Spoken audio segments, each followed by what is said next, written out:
Благодарам. Госпоđo Ципушева, ништо во животот, особено во политиката, не е случајно. Ја прочитавте ли најновата изјава на господинот Каракачанов, патен подпредседател на владата на соседна Република Бугарија и министер за одбрана? Вика вака, цитирам: "Доколку договорот за добро соседство не се почитува, ќе следат санкции, најверојатно санкции према нас." Истиот оној Каракачанов кој што ни го обеле на плоштадот Македонија дека Гоце Делчев бил бугарски офицер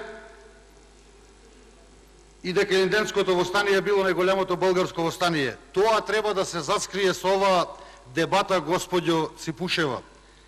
И многу други работи. Очигледно е во услови кога се коси дебатата и донесувањето на одлука со изборниот законник, со член 8, на сите им јасно, ние упорно ја тераме денешната дебата. Треба да се заскрие договорот со Бугарија, треба да се заскрие неуставниот закон за употреба на албанскиот јазик, треба да се заскријат многу работи.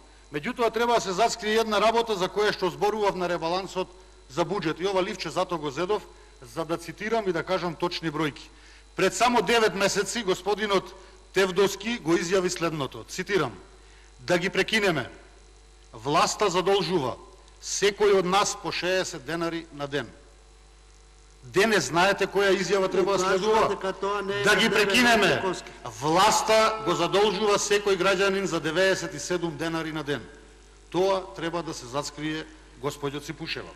Бидејќи за само 71 ден владење, денес имаме 101 милион евра нови задолжувања, за 2-3 дена ќе имаме уште 40 милиони евра нови задолжувања и имаме намалување на девизните резерви за фантастични 175 милиони евра.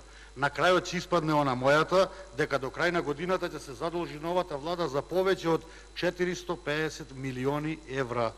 Тоа треба да се заскрие со оваа дебата, иако на сите ни е јасно дека до завршување на локалните избори, до избор на нови градоначалници и конституирање на советите, не може да се избере нов обвинител, ниту пак да се распише конкурс за пријавување на нов обвинител.